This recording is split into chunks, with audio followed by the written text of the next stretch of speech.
पापा ये कौन सी जगह है? ये हमारा घर है बेटा।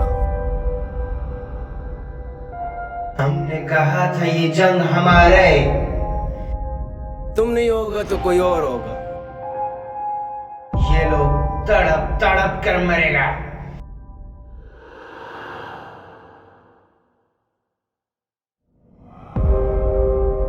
आओ दास्तां जिम्मेदारी दी।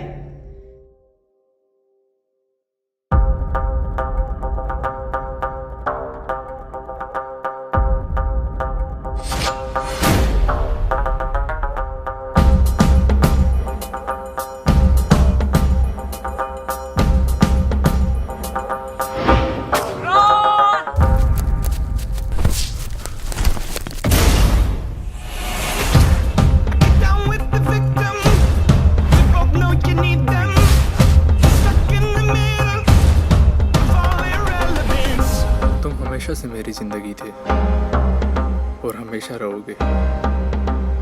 मैंने ज़िंदगी भर इस पल का इंतज़ार किया है और इसके लिए मैं अपनी जान की बाजी लगा दूंगा। ये वादा रहा।